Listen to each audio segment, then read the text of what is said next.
Nandito na naman yung piling tattoo artist. Gumuguhit ng isang portrait ng isang batang babae.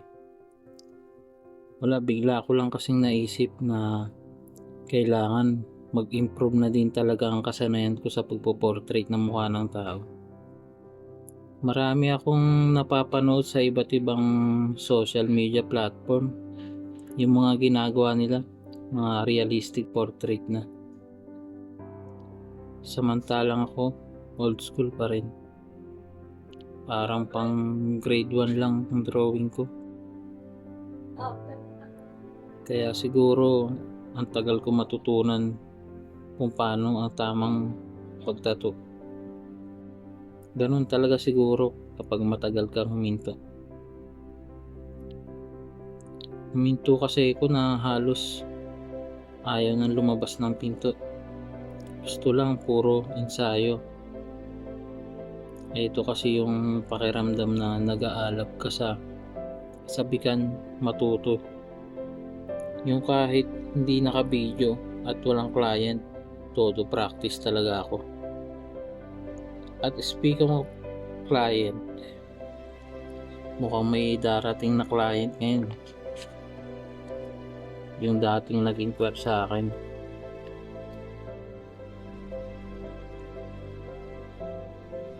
Gusto magpatato. Salamat nga pala sa tiwala. Sana hindi mawala pagkatapos matatuan. Actually, kasamahan yun ng biyanan ko sa shop, sa furniture.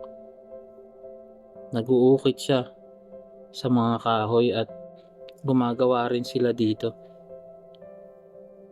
Gumawa sila dito last 2 months pa.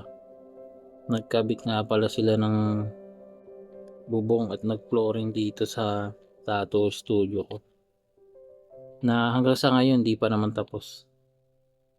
Yan nga palang video na yan, credit nga pala sa may-ari. Pero sana hindi humantong sa ganyan. Kasi kitang kita nyo naman, kawawang kawawa yung balat. Parang hindi na umaangat yung karayom. Walang armband yan. Grabe. So ayun na nga, balik tayo dito sa client ko.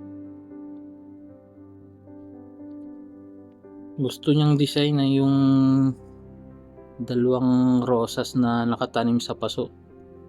Malapit sa dati niyang tattoo na may lettering ng pangalan. Hindi ko sana pagbibigyan kasi medyo nakainom si client. Ako rin naman umiinom pero tubig lang at juice. Naisip ko kasi baka hindi agad pumasok yung ink. Pero gustong gusto na raw niya magpatato. Hindi ko alam kung totoo pero pampamanhid raw niya yun. Ayun na nga, dahil napapayag na rin ako, natuloy na nga ang pagtusok at napa-FB live pa nga si client. Hindi ko alam kung dala lang ba ng excited o dahil na rin sa alcohol. Sa mga nakapanood po ng live ni client, pagpasensyahan nyo na. Wala pang maayos na setup dito eh. Hindi pa rin ako nakakabili ng bed para sa client. Mabuti na lang at napagtiyagaan niya na nakaupo lang sa matigas na upuan. At sa mga interesado po palang magpatato, baka naman PM lang po kayo. Malay nyo, magkasundo tayo sa presyo. At dito nga, yung pagkaalis ng client,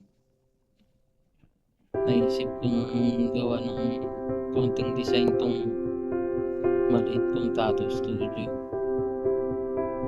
Kasi napapagkamalan pa ang mirror station dahil sa background niya. Wala pa kasi mga design pero pagka nagkaroon ng mga design to, mawawala yung background niya na sky blue. Marami ko naiisip na design dito eh. Hindi ko itutulad sa mga ibang tattoo studio na madilim tingnan, pero yung mga ibang part lang siguro na medyo dark. Naisip ko pati yung i-painting dito si Tasmanian Devil. Bata pa lang kasi ko nun, paborito ko na ito i-drawing. So ito yung first time na i-painting ko talaga kasi naalala ko painting ko nito dati sa Mindoro. Interviewin ko sana sa client kanina bago palis. Kaso nagmamadali siya. Pero nung nasa kalagitnaan sinabi niya sa akin na okay naman ako pagdadalo ko. Sabi niya maganda ako nakita ko para sa ibang articles.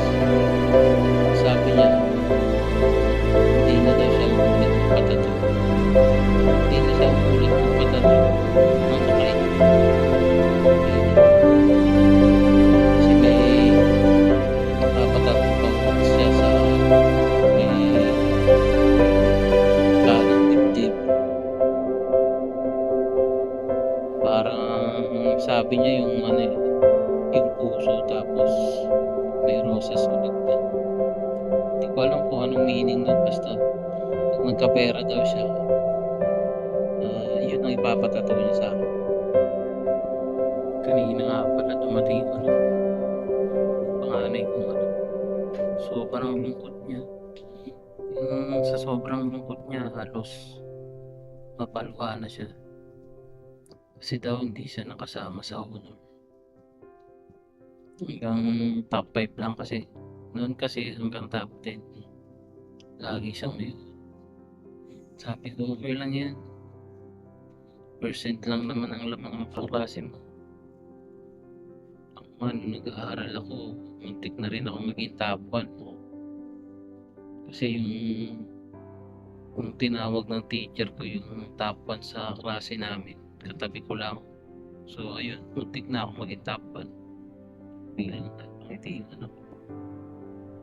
And seriously, sabi ko sa kanya, okay lang yan, bawi ka na lang ulit susunod na grading. Sabi nga nila, okay lang na madapa tayo basta marunong tayong bumangon at bumawi. Mahirap naman na magkamali tayo tapos manatili na lang tayo sa pagkakamali na yan. Dapat alam natin kung kailan tayo babawi at lalaban. Ang importante, alam nating tumayo sa sarili nating mga paa at hindi umaasa sa iba.